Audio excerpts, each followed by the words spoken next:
Bismillahirrahmanirrahim. Assalamualaikum warahmatullahi wabarakatuh. Alhamdulillah wassalatu wassalamu ala Rasulillah wa ala alihi wa sahbihi wa man tabi'ahu wa mawalah.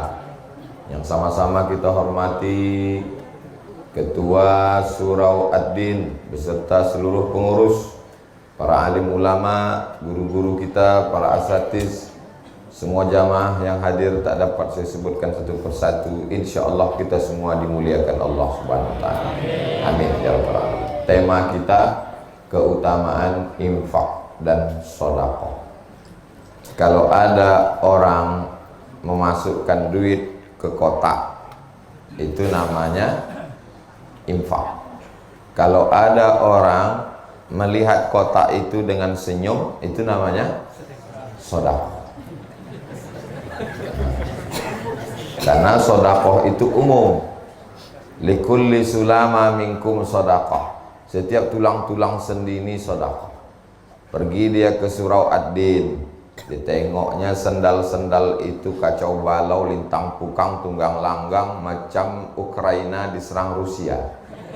Disusunnya rapi. Itu infak apa sedekah? Sedekah. Pergi dia ke Surau Ad-Din, ditengoknya habis kena hujan tenda-tenda, lalu diluruskannya lagi, dibersihkannya lagi. Itu infak apa sedekah? Itu namanya sedekah.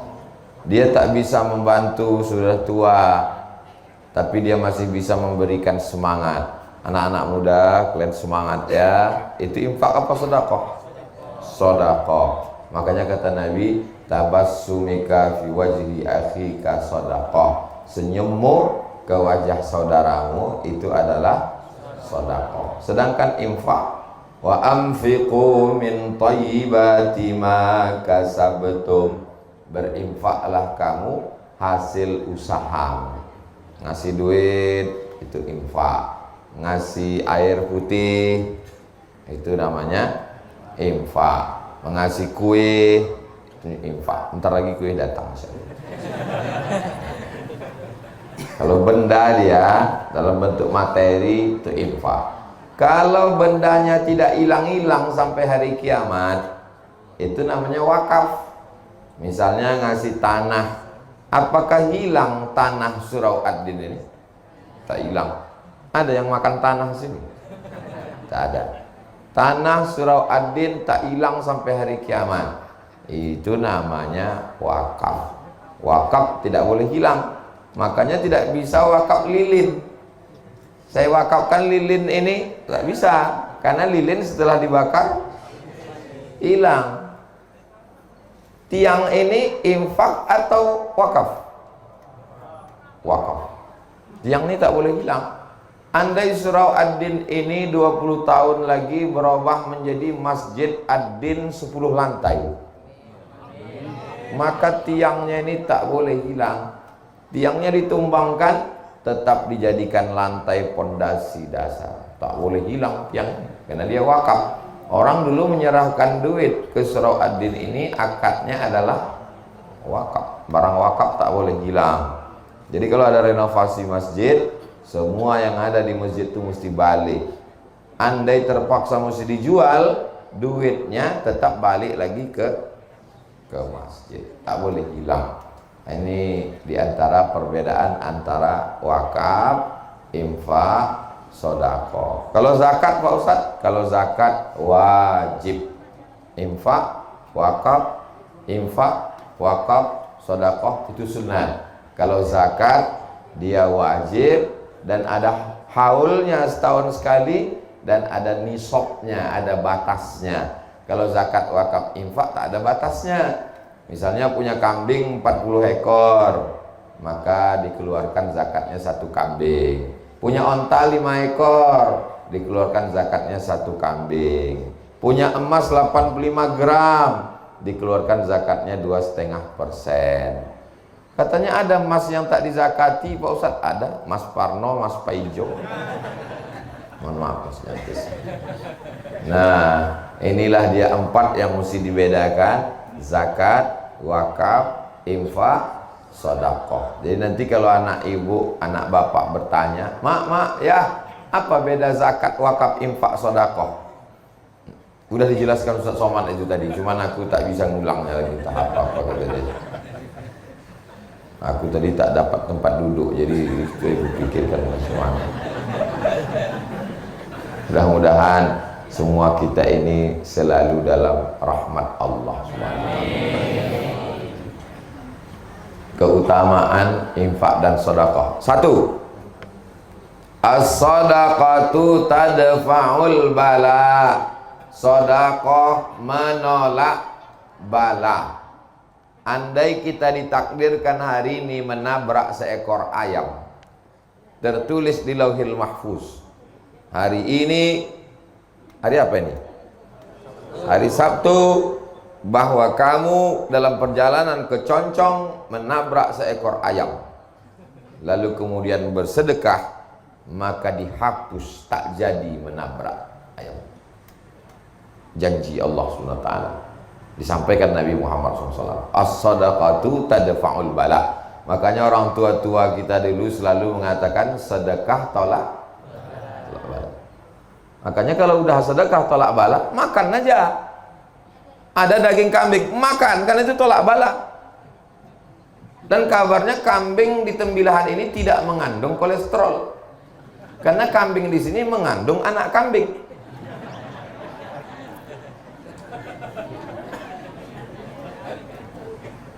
Kita selalu minta tangannya begini ya. Begitu tolak bala langsung berbalik. Allahumma dafa'anal ghala wal waba wal bala wal riba was suyufal mukhtalifata was syada'ida wal mihal. Menolak segala bala. Dia lupa ada satu lagi cara menolak bala adalah apa pula bersolawat. Solawat betul juga, tapi tema kita ini bersedekah. Salawat bagus, tapi tema kita ini sedang bersedekah. Kadang orang-orang pelit nih kalau begitu dibelok-belokkannya, biar tak keluar duit. Apa tak sanggup Allah Subhanahu wa Ta'ala menurunkan emas 3 ton di halaman surau Ad-Din ini? Innama amruhu idza arada syai'an ayakula lahu kun. Sanggup, mudah bagi Allah. Kenapa tak diturunkannya? Ujian. Ada orang diuji kakinya datang ke surau, buktinya lulus. Ini jamaah tembilahan diuji kakinya untuk datang ke surau Ad-Din, becek-becek, hujan-hujan, pagi-pagi, dingin-dingin, lulus. Datang dia kemari. Sampai kemari di luar pula. Tak merajuk dia, tetap bertahan. Andai ada orang yang diuji telinganya mendengarkan ceramah, lulus. Tapi ketika diuji kantongnya, disitulah kumat penyakit asli. Jadi ini sedekah, infak ini adalah ujian dari Allah. Mudah-mudahan kita semuanya lulus ujian insya Allah. Jadi kalau mau dijauhkan dari segala matra, bahaya, bala. Anak saya kuliah di Jakarta, di Jogja, di Surabaya, di Medan, jauhkan dari bala Pak Ustadz, sedekah. Suami saya sedang di luar kota Pak Ustadz, doakan supaya jangan sampai dilarikan pelakor, sedekah. Istri saya cantik Pak Ustadz, takut saya dia dipelet orang, sedekah. Namanya sedekah tolak bala. Belum ada lagi tolak kuih, tak ada. Belum ada lagi tolak teh tarik, tak ada. Yang ada tuh tolak bala. Bagaimana cara menolak bala? Doa. Bagaimana cara menolak bala? Zikir. Bagaimana dengan cara menolak bala? Kata Nabi, idza ra'aitum, kalau kamu menengok ada bala, musibah datang, maka kata Nabi, fatasaddaqu, maka bersedekahlah kamu. Dulu orang-orang tua kita itu tak pakai dalil dia. Dimasaknya ayam, dimasaknya nasi, dimasaknya kue, diundangnya tetangga. Habis itu, mari kita berzikir qul huwallahu, qul huwal falaq, qul huwal nas, ayat kursi, afdhalu zikri fa'lam annahu la ilaha illallah. Apa acara ini Pak? Sedekah tolak bala. Tak tahu dia dalil hadisnya, yang penting diamalkannya.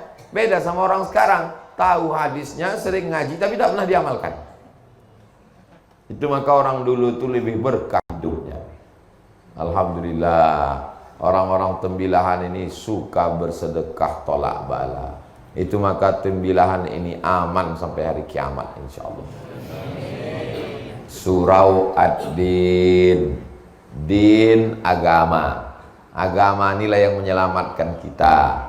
Kalau mau selamat anak cucu kita, surau ad-din ini mesti besar. Ad-din, agamanya mesti selamat.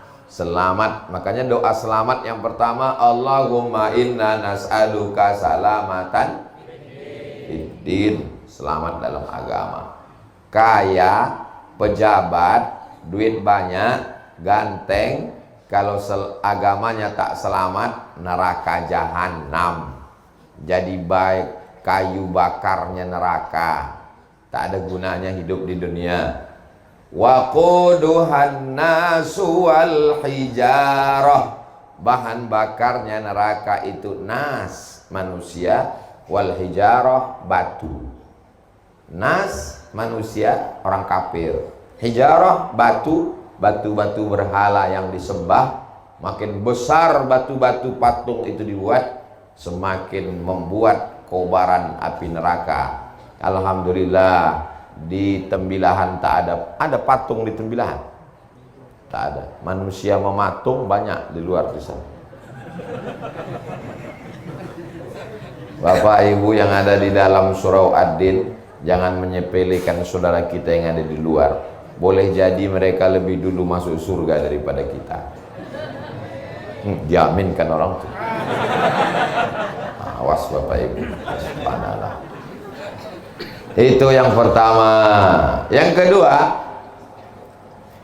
kata Nabi SAW, dawu mardakum bis sadaqah, obati orang yang sakit di antara kamu dengan sedekah. Dawu, obati, mardakum, orang yang sakit di antara kamu bis sadaqah, dengan sedekah. Datanglah orang menjumpai Imam Abdurrahman bin Mahdi ahli hadis. Lututku ini udah benanah 7 tahun tak sehat-sehat. Tolonglah aku wahai Imam Abdurrahman bin Mahdi. Imam Abdurrahman bin Mahdi ingat hadis Nabi. Kata dia, kau sedekah. Sedekahnya gali sumur. Cari kampung yang tak ada sumurnya, gali sumur. Setelah digali sumur, kering nanah di lututnya itu sehat. Apa hubungan sumur dengan lutut bernanah? Ternyata orang kampung habis minum berdoa, ya Allah, balaslah kebaikan orang yang bersedekah sumur ini. Tak ada yang sulit bagi Allah Subhanahu wa ta'ala. Ada orang Saudi Arabia sakit, pergi ke Amerika, medical check up dari ujung rambut sampai ujung kaki. Kata dokternya, pulang ke rumah, makan enak, tidur enak. Nanti mana tahu Bapak Ibu di Tembilahan periksa di rumah sakit, kata dokter, pulang ke rumah, makan enak, tidur enak. Itu artinya malaikat maut sudah dari Rengat menuju Tembilahan.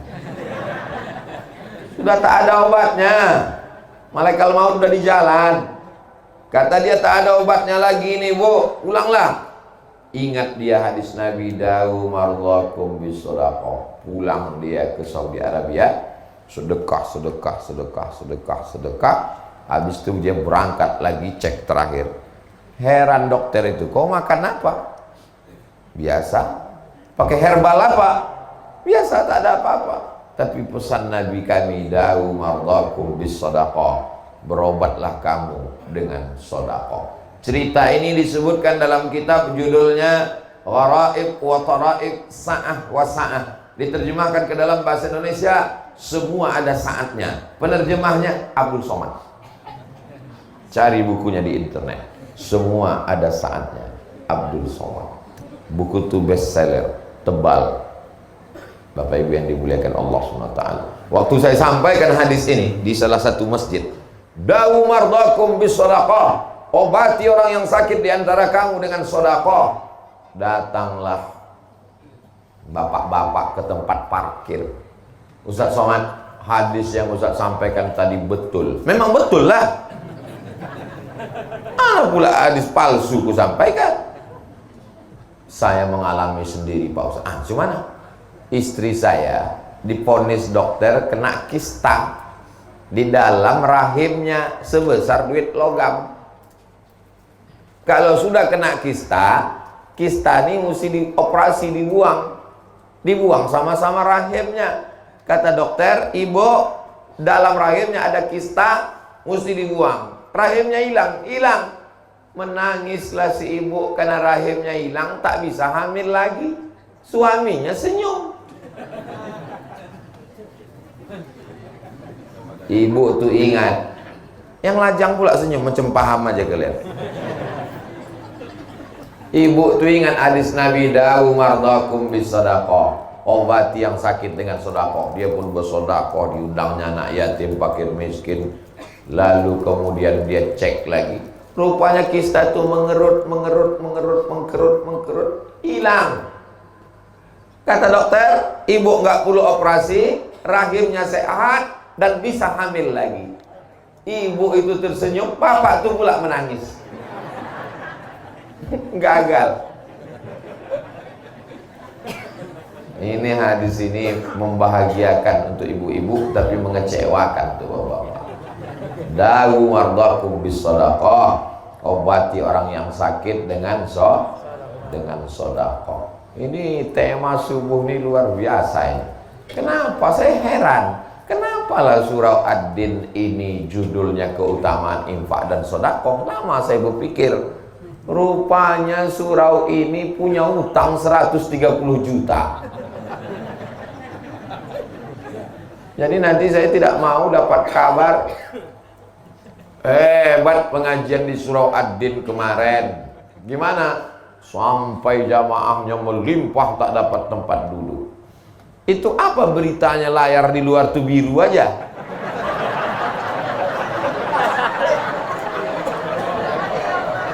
Hah? Yang anehnya layar tuh biru, bapak-bapak tuh tetap menengok layar. Saya heran, dari tadi orang tuh nengok ke sana, orang tuh nengok layar terus. Saya tengok sini, oh udah muncul. Mudah-mudahan bapak-bapak hilang lagi.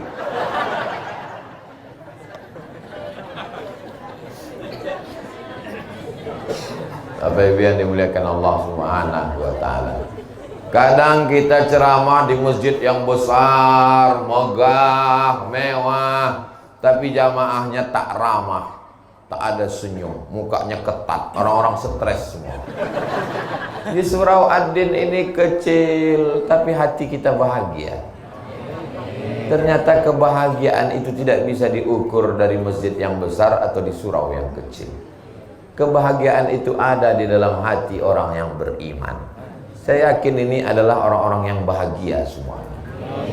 Apa bukti bahagia? Lunaslah hutang surau Ad-Din. Bapak Ibu yang dimuliakan Allah, kita lanjutkan yang ketiga. Adik-adik tolong diingat, ini nanti akan keluar dalam UAS, ujian akhir semester. Ketiga, waktu orang sudah mati, masuk ke liang lahat, ditutup pakai papan, ditimbun dari atas. Setelah itu mobilnya pulang. Dan tak lama sesudah itu namanya di STNK BPKB berganti dengan nama orang lain. Diganti di kantor Samsat. Kenapa berganti? Karena Pak Polisi tak mau menangkap almarhum. Lo tak percaya tanya sama Pak Polisi. Lalu kemudian rumahnya dijual, dibagi ke ahli waris. Istri dan anaknya di tepi kubur menangis, menetes air mata, berdoa Allah maafilahu. Habis itu pun pulang semua ke rumah. Wa yabqa wahidun, yang tinggal di kubur itu cuma satu. Yang satu yang mengalir itu yang disebut Nabi shadaqatun jariyah. Jariyah artinya mengalir sampai hari kiamat. Kalau membacakan Al-Fatihah mesti disebutkan ila ruhi fulan bin fulan Al-Fatihah, baru sampai. Tapi kalau untuk sedekah jariyah, siapa yang berwakaf tanah Surau Ad-Din nih, saya tak tahu namanya. Tapi dari mulai ayat yang saya baca jadi imam tadi, tausiah, zikir dan doa mengalir pahalanya ke orang yang berwakaf Surau Ad-Din sampai hari kiamat. Zuhur, asar, maghrib, isya, i'tikaf, salat Ramadan, tarawih mengalir. Itulah yang diingin-inginkan orang mati, mendapatkan pahala yang tak putus. Ibu-ibu masih ada wirid Yasin? Ada. Begitu pas, jangankan mati, maaf cakap, sedang halangan aja udah tak datang. Ibu anu kok nggak datang? Ya dia belum bisa datang. Kenapa? Anaknya masih kecil. Oh, ibu yang satu lagi anaknya kan udah besar. Anak yang besar tuh pula menitipkan anak kecil. Dulu tak datang wirid Yasin menjaga anak, sekarang tak datang wirid Yasin menjaga cucu. Belum lagi mati udah berhenti wirid Yasin. Tapi ada yang mengalir sampai hari kiamat. Itulah dia shadaqatun jariyah. Bapak ibu mau dapat amal mengalir sampai hari kiamat tak putus? Lunaskan hutang Surau Ad-Din. Ini memang iklan ini setiap 5 menit kali mesti diulang terus. Jadi ingat dia. Yang keempat, orang-orang mati itu ditanya sama Allah. Orang mati itu bisa tak ngomong? Tak bisa. Oh, jadi pas malaikat menanya, "Marrabbuka?" Tak bisa. "Man nabiyuka?" Tak bisa. "Ma kiblatuka?" Tak bisa. Orang mati itu bisa tak bicara? Bisa. Kenapa kita tak mendengar? Kalau sampai kita dengar, mati kita. Allah sayang sama kita. Mak, kesini pula duluan infaknya. Saya sangka dari sana tadi, rupanya dari sini duluan.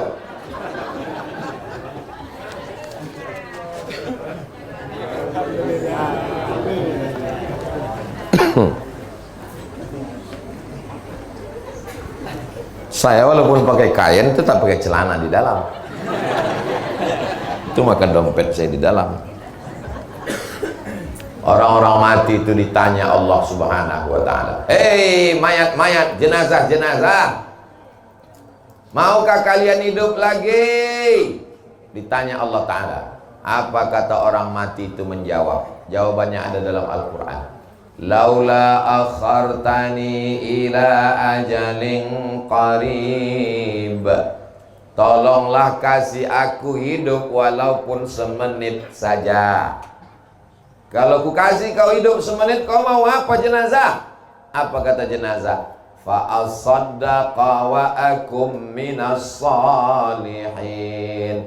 Ternyata jenazah itu jawabannya satu. Kalau kau kasih aku hidup ya Allah, aku mau bersedekah. Kenapa jenazah itu tak menjawab? Hidupkan aku mau haji. Hidupkan aku mau tahajud. Hidupkan aku mau kawin lagi. Hidupkan aku mau. Kenapa dia mau sedekah? Dikaji oleh para ulama. Karena pahala yang langsung mengalir ke kubur adalah pahala sedekah. Begitu meninggal, langsung mengalir kerannya ke kubur liang lahat. Orang-orang yang berwakaf Surau Ad-Din ini, kalau hidup dia dimudahkan Allah segala urusannya. Kalau dia sudah meninggal, dilapangkan kuburnya sejauh mata memandang. Dijadikan makam liang lahatnya salah satu dari taman-taman surga. Dijauhkan kuburnya dari lubang-lubang neraka. Maka usahakan kalau bisa. Kalau tak bisa ya tak apa-apa. Saya kan ustadz, saya tidak bisa memaksa. Saya tidak bisa bawa pedang subuh ini lalu sedekah. Kalau tak sedekah aku pancung nanti. Oh, tak bisa. Ini ustaz radikal, kepala kau kena pukul. Ustaz itu artinya da'i. Da'i itu hanya mengajak. Saya mengajak Bapak Ibu, tak ada untungnya untuk saya. Kumpulkan duit Bapak Ibu, nanti akan saya bawa ke Pekanbaru untuk bangun pesantren saya. Abdul Somad tak begitu. Mengajak jamaah ngumpulkan duitnya untuk bangun pesantren Jil As-Salamah. Kumpulkan duit orang tembilahan, duitnya untuk membangun pesantren Hayatul Quran. Kumpulkan duit jamaah subuh untuk bayar utang Surau Ad-Din. Bukan duit orang tembilahan dibawa ke Pekanbaru untuk membangun pesantren, menyelesaikan masjid Ustaz Somad. Bapak Ibu yang kaya-kaya yang ada duit mau menolong Masjid Ad-Din, saya tak ada untungnya sama sekali. Dan kalau Bapak Ibu masuk neraka, saya juga tak ada ruginya sama sekali. Cuman kalau saya masuk surga nggak ada Bapak Ibu, rasanya nggak enak. Nggak ada lo, nggak rame guys. Orang beriman itu tidak egois. Orang beriman itu kalau masuk surga, dia tidak hanya sekedar jumpa bidadari, makan, minum, dah. Yang pertama dia tanya, kawanku di Surau Ad-Din dulu mana? Kemana kawanku yang ada di Surau Ad-Din dulu? Rupanya orang Surau Ad-Din sudah masuk surga Jannatul Firdaus semua, insyaallah. Amin. Sebagaimana kita bersama di Surau Ad-Din, begitu juga lah nanti kita bersama Rasulullah Sallallahu Alaihi Wasallam. Saya yakin dan percaya Surau Ad-Din ini nanti ke depannya besar karena lapangannya masih luas, berubah menjadi, ini dekat dari masjid, jauh. Nah, kalau dekat dari masjid dia tak bisa dua masjid berdekatan Jumat kalau jamaahnya tak cukup, apalagi dalam mazhab Syafi'i yang ketat. Tapi kalau masjid jauh, ini dirubah nanti ke depan lebih besar, ada MDA-nya. Kalau tak bisa ke samping, ke atas. Kalau tanahnya luas, ke samping. Kalau tanahnya tak luas, naikkan bangunan ke atas. Di Pontianak, Kalimantan Barat, ada masjid Ustadz Lukman. Di pemukiman saudara kita Tionghoa, tak bisa lagi ke samping, dinaikkan ke atas. 6 lantai masjidnya. Bisa. Di lantai atasnya ada kantor, takut pula tersangkut di kipas. Di lantai atasnya ada hotel, dibuat hotel bintang 5. Di atas lantai atasnya ada ruang pertemuan convention hall. Di bawahnya masjid. Bisa saja, di Mesir banyak begitu. Di bawah masjid, di atasnya hotel, di atasnya kondominium, di atasnya apartemen. Bisa saja ke depan, di bawahnya masjid Surau Ad-Din, di atasnya adalah hotel, di atasnya kantor. Hotelnya hotel syariah.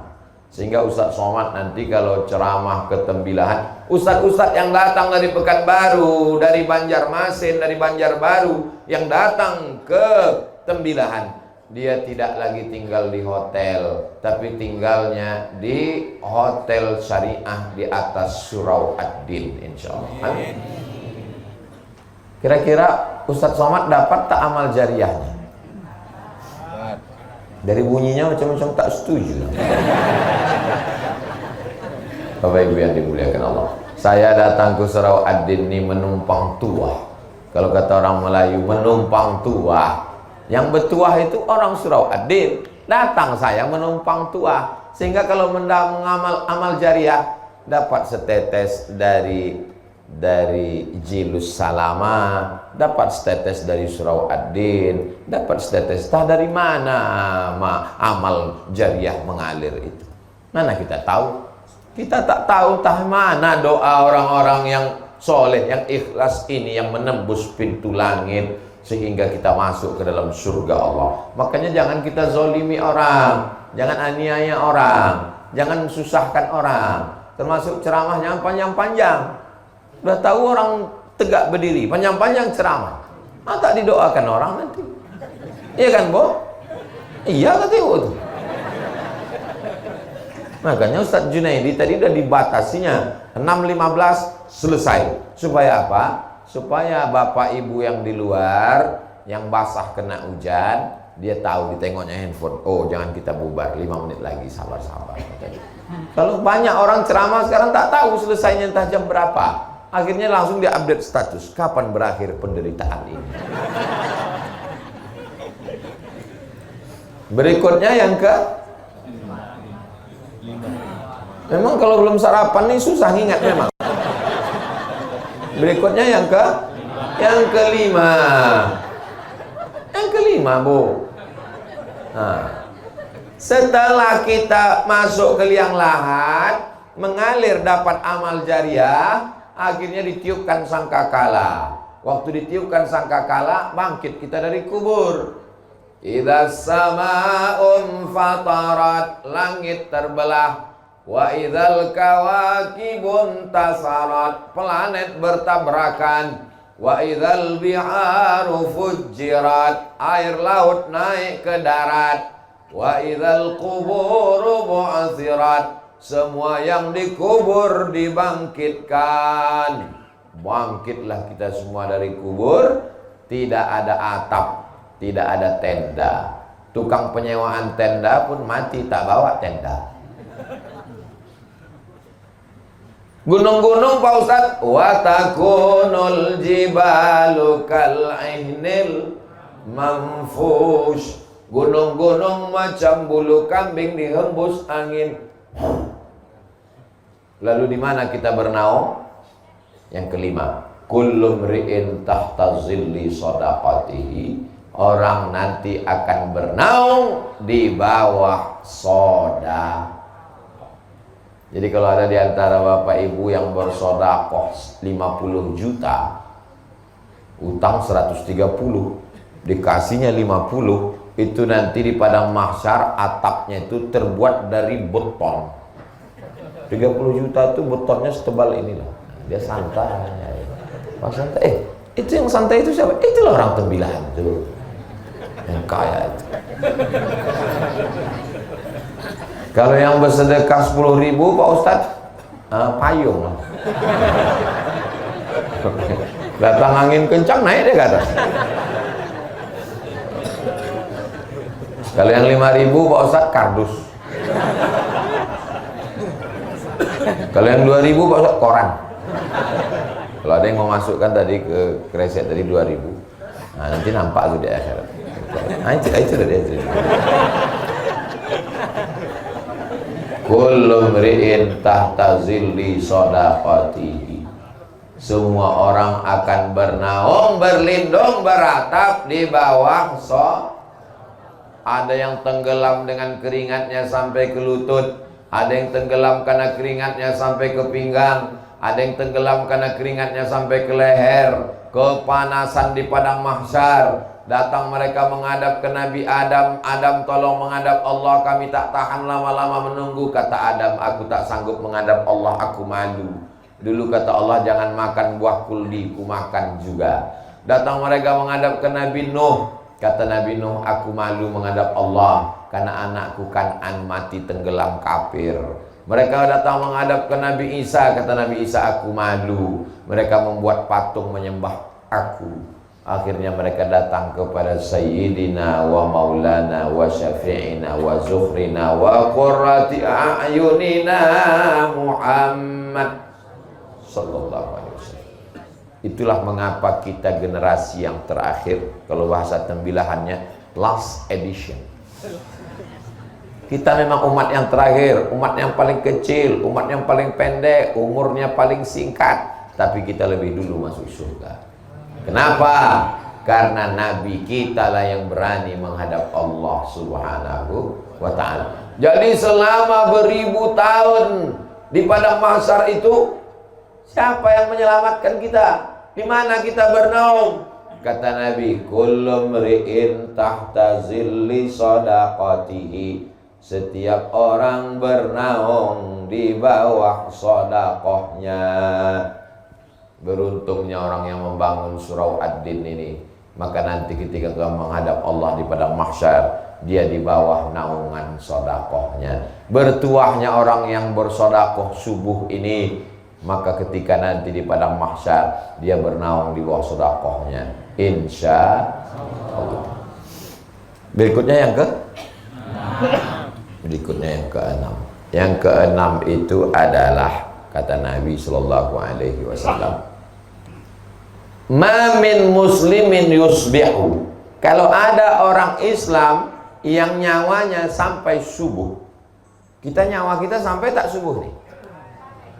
Karena sampai inilah kita hidup. Kalau tak sampai udah mati kita tadi malam. Datang saya melayat jenazah. Gimana suami ibu malam tadi? Malam tadi dia tidur Pak Ustadz, nonton TV, megang handphone. Sebelum itu cerita-cerita kami sempat ketawa-ketawa. Terus pas jam 3 tuh kami biasa tahajud. Saya bangunin dia, bang tahajud. Saya pegang pipinya dingin. Rupanya udah meninggal jam 1 tuh Pak Ustadz. Biasanya yang mati mendadak itu kena serangan jantung. Jantung ini kan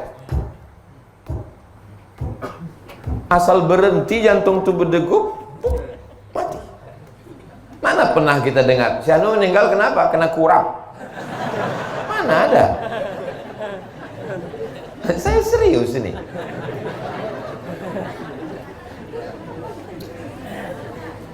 Orang mati karena jantung berhenti berdetak. Kalau jantung berhenti berdetak, darah tak mengalir. Kalau darah tak mengalir ke otak, semua organ tubuh ini mati. Bensinnya tak jalan. Habis, mati, selesai. Kenapa kita hidup? Karena darah mengalir. Coba ikat kaki itu sebelah paha tuh, ikat pakai tali agak 1 jam. Habis itu coba rasakan ujung kaki. Ada rasanya? Tak ada. Mati rasa. Kenapa mati rasa? Karena darah tak mengalir. Kenapa darah tak mengalir? Karena diikat pakai tali. Begitulah kalau seluruh badan kita ini darah tak mengalir, mati. Kenapa darah mengalir? Karena jantung menyemburkan darah. Dokter hanya bisa menjawab sampai di situ. Kenapa orang hidup? Karena jantung menyemburkan darah. Kenapa jantung bergerak? Tak bisa menjawab. Kenapa jantung bergerak? Yang bisa menjawab itu hanya orang yang berakidah, bertauhid. Karena Allah meniupkan ruh. Ketika ruh itu dicabut, maka jantung pun berhenti berdetak. Dan berubahlah darah menjadi nanah. Darah itu berubah menjadi nanah, daging membusuk, biji mata keluar mengelupas, rambut yang selama ini habis 30% anggaran belanja untuk beli sampo. Habis, rambut mengelupas dari kepala, usus membusuk, pecah. Dan cacing datang menyerang. Apa kata cacing? Brownies sudah siap. Akhirnya kita hanya setumpuk daging busuk yang akan menjadi santapan cacing tanah. Alhamdulillah subuh ini kita hidup. Dan tadi kita katakan alhamdulillahilladzi ahyana ba'dama amatana wa ilaihi nusyur. Siapa yang hidup subuh dikirim Allah 2 malaikat. Yang satu malaikat berdoa. Apa kata malaikat? Allahumma ati munfiqan khalafa. Orang yang bersedekah kasihlah dia ganti. Jadi yang bersedekah tadi yang bersedekah masukkan duit, itu semuanya sudah dapat doa malaikat subuh. Maka nanti digalakkan, digiatkan sedekah subuh Masjid Surau Ad-Din. Bapak Ibu setuju? Gimana kabar Surau Ad-Din? Ustadz Junaidi, alhamdulillah Ustadz Somad, sejak Ustadz galakkan sedekah subuh, makin berkurang jamaah subuh. Janganlah gara-gara itu tak ke surau. Karena kita mau mendapatkan doa malaikat ini. Lalu Pak Ustadz kalau yang nggak bersedekah gimana Pak Ustadz? Allah tuh adil. Yang nggak bersedekah dikirim Allah malaikat satu lagi. Berdoa juga, didoakan juga. Bunyi doanya, Allahumma ati mumsikan talafa. Yang tak bersedekah binasakanlah dia. Jadi yang tak bersedekah tadi, yang waktu kok kresek lewat dia pura-pura khusyuk mendengar pengajian. Saya terus terang tak bisa membela, kalian tengok aja lah nanti sampai sore. Biasanya binasanya itu berawal dari pertama sendal hilang, habis itu helm hilang, terus lama-lama laki hilang. Doa malaikat itu pasti kabul. Ini hadisnya sahih nggak Pak Ustaz? Hadisnya ada dalam Sahih Al-Bukhari, ada dalam Sahih Muslim. Hadis tersahih dalam Ahlus Sunnah wal Jamaah. Allahumma a'ti munfiqan khalafa. Setiap subuh. Tapi subuh ini saya nggak bawa uang Pak Ustaz. Cincin kami terima. Mana kresek kita? Bawakan sekali lagi. Banyak ibu-ibu ini yang mau ngasih cincin, jam. Nah, besok jalan sekali lagi Pak. Ada kunci motor, masukkan. Kunci berangkas, masukkan. Saya melihat orang Mesir bersedekah. Begitu dibawakan goni beras, langsung orang Mesir, ibu-ibu, emak-emak Mesir itu membuka cincinnya, rantainya, gelangnya, masuk semua. Tengah saya nengok. Begitu dibuat di Indonesia, mereka buka carinya mana yang paling kecil. Oh, enggak jadi. Ada satu yang masukkan, begitu dibawa ke toko Cina, ayah imitasi lah. Kecuali di Tembilahan. Tembilahan ini orangnya orang-orang radikal. Pulang sholat Jumat di Masjid Al-Huda kemarin, saya posting 2 video. Susah mau keluar masjid. Di tempat lain biasa, mau lewat-lewat lah. Di sini luar biasa. Pondok pesantren bertumbuhan. Maulid paling ramai Tembilahan, Indragiri Hilir. Orangnya orang-orang militan. Misalnya kan saya yakin ini utang Adin ini lunas subuh. Pokoknya apapun judulnya, ujungnya utang ini lunas. Berikutnya yang ketujuh. Yang ketujuh adalah bahwa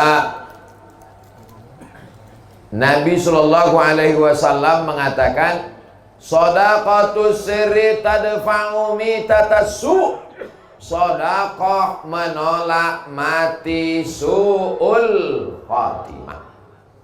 Jangan bangga dengan zikirmu, jangan bangga dengan amalmu, jangan bangga dengan ibadahmu, karena kau belum tentu selamat kalau mati dalam keadaan su'ul khatimah. Kita mau mati dalam keadaan husnul khatimah. Anak kita yang membisikkan ke telinga, la ilaha illallah.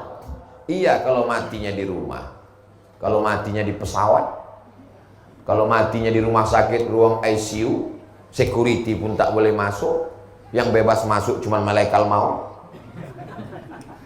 Kalau matinya dalam kecelakaan lalu lintas, nauzubillah, siapa yang membisikkan ke telinga kita la ilaha illallah, tapi ada orang yang dijamin matinya husnul khatimah. Siapa dia? Orang yang bersedekah. Yang bersedekah untuk hutang surau ad-din ini.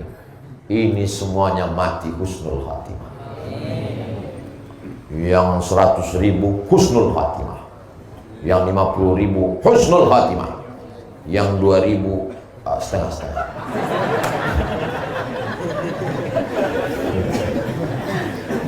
Husnul khatimah insyaallah. Kok kenapa tak bersedekah menyelesaikan hutang surau ad-din? Aku niat aja dulu. Innamal a'malu binniyat. Bagus. Tidak salah. Niatul mu'min khairum min amalihi. Niat orang beriman lebih baik daripada amal. Berapa banyak orang beramal riya, tapi niat tidak bisa dimasuki riya.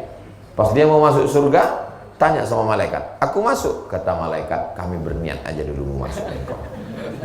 Untuk sementara kau di neraka jahanam aja dulu. Ada pintu surga itu namanya babus sholat, untuk orang yang banyak tahajud. Ada pintu surga itu namanya babul jihad, untuk yang mati melawan Belanda, jihad fisabilillah. Ada pintu surga itu namanya babul kauziminal ghaiz, karena mampu menahan amarah. Ada pintu surga itu namanya babus shadaqah. Itu yang kedelapan. Yang kedelapan, keutamaan adalah masuk surga dari pintu babus shadaqah. Dan yang akan masuk ke pintu surga dari babus shadaqah itu adalah jamaah dari surau ad-din. Masuklah Abu Bakar Siddiq dari babus shadaqah. Ditanya sama malaikat, Abu Bakar Siddiq masuk dari babus shadaqah, siap. Berapa sedekahnya? Abu Bakar Siddiq waktu hijrah, ayahnya namanya Abu Quhafah. Siapa nama ayahnya? Abu Quhafah. Abu Quhafah tak Islam. Marah dia. Asma itu nama anak Abu Bakar. Asma yaitu mana emas Abu Bakar? Emas Abu Bakar ada tuh. Mana emasnya? Aku curiga emasnya sudah dibawa pergi sama Muhammad. Ada tuh. Mana emasnya? Datang Asma, dimasukkannya batu ke dalam kain. Ini dia tuh, dipegang. Abu Quhafah ini buta. Pegang. Oh, masih ada. Padahal emas itu sudah habis untuk hijrah bersama Rasulullah SAW. Abu Bakar masuk surga dari babul, walaupun dari pintu mana dia masuk terserah, tapi dari babus shadaqah dia masuk. Berapa sedekah dia? Sebesar batu. Kira-kira kalau emas sebesar batu itu berapa gram itu? 1 kilo lah paling tidak. Lalu bagaimana dengan Utsman bin Affan? Utsman bin Affan mewakafkan hartanya fisabilillah bermiliar-miliar kalau dihitung sekarang. Tiba-tiba ada satu orang dari Tembilahan mau masuk surga dari babus shadaqah. Ditanya malaikat, apa yang kau berikan? Aku ikut melunasi hutang surau ad-din. Kata malaikat, masuklah. Cuman nomor antriannya agak panjang sih. Tak apa-apa, yang penting masuk surga. Daripada STJ, status tak jelas. Semua kita ini pasti masuk surga. Man qala la ilaha illallah Muhammadur Rasulullah dakhala jannah. Siapa yang mengucapkan la ilaha illallah Muhammadur Rasulullah masuk surga.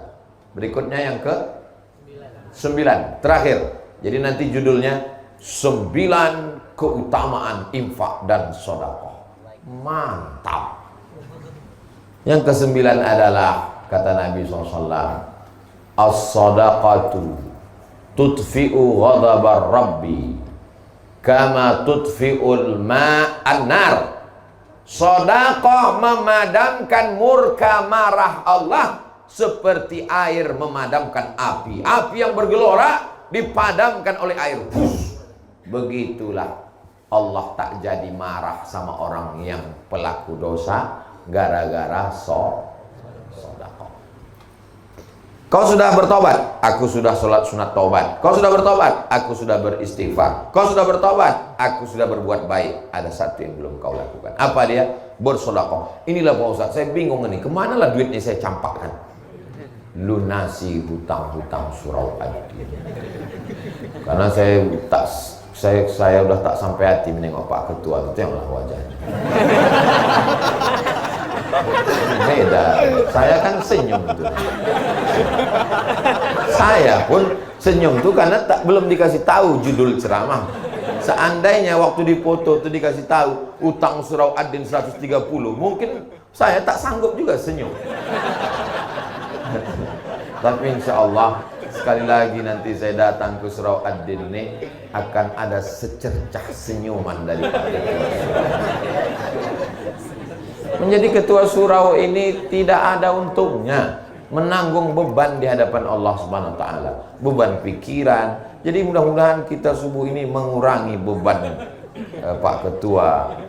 Dan tidak ada untungnya bagi Pak Ketua dan tidak ada untungnya bagi Ustaz Abdul Somad. Ini semuanya adalah untuk bekal kita nanti menghadap Allah Subhanahu wa taala. Itulah yang dapat saya sampaikan pada subuh ini. Jangan kemana-mana, kita lanjutkan setelah yang satu ini. Hah? Langsung doa. Oh, ala hazihin niyah. Mudah-mudahan keluarganya diberi sakinah mawaddah warahmah.